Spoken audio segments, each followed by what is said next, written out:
A man is found dead in a room locked from the inside. No signs of forced entry, no murder weapon, no footprints. So how did he die? Let's unravel the mystery of Archibald Fox. Listen carefully. It was a Saturday night in May when renowned mystery novelist Archibald Fox was found dead in his study. The room was locked from the inside. His wife, Vivian, discovered his body after finding the front door slightly ajar and no sign of her husband. It was around 7 p.m., just 2 hours before they were supposed to attend a birthday party. But when she called out for him, there was no answer. That's when she found him, slumped over his desk. The police arrived quickly and immediately noticed several oddities. The study door was locked from the inside. No signs of a break-in.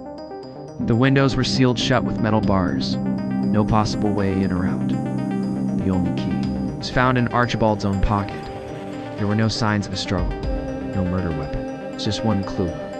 Single muddy footprint on the Persian rug. It matched Archibald's shoe size.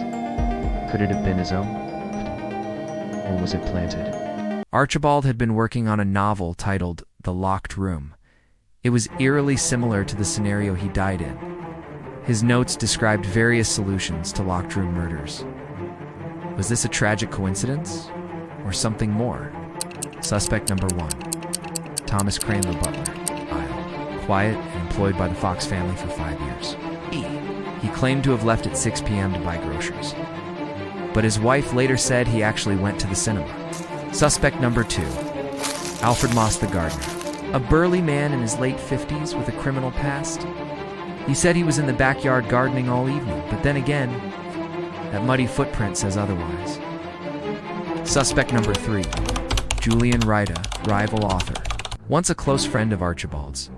But their friendship soured after Archibald published a story that Julian claimed was stolen from him. He even hinted at legal action.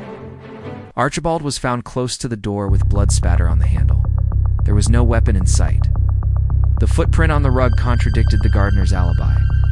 And as for the door, was the key truly in his pocket all along? Among Archibald's notes, the investigator found something curious. A sketch showing a hidden compartment in the study wall. A loose brick concealed a narrow cavity on inside. A spare key. The key fit the lock, but it didn't open the door. A red herring? Perhaps. Then the detective checked the clock on the desk. It read 10:30 p.m. Something hard crunched under his foot. A small, blunt object, covered in blood. The missing murder weapon. Here's what really happened. Archibald was at his desk when someone crept into the room. The attacker struck him with a heavy vase, knocking him unconscious. They dragged his body toward the door, locked it from the outside using the spare key, then placed the original key back into Archibald's pocket to make it look like he had locked himself in. The killer smudged the footprint to mislead the police, then vanished perhaps through the secret passage. The prime suspect, Julian Wright. He had motive, a shady past with Archibald, and couldn't prove his alibi. He was arrested, charged, and put on trial. His wife insisted he was home watching TV, but the jury didn't buy it. Guilty. Case closed, so it seemed. 2 weeks after the trial, a new department head reviewed the case. Something didn't add up. The butler's alibi was shaky.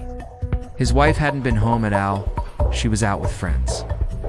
And then, the bombshell. 6 years ago, Thomas Crane had been convicted of staging a suicide in a locked bedroom. The MO was nearly identical. Under intense questioning, Thomas cracked. He confessed. He had overheard Archibald talking about a large life insurance policy. Motivated by money and an affair with Vivian, he decided to act. He snuck in through an unlocked window, waited, and killed Archibald. He planted the footprint, used the spare key, and vanished. The perfect locked room illusion, till it wasn't. The case was finally closed. The truth came out, and justice was served.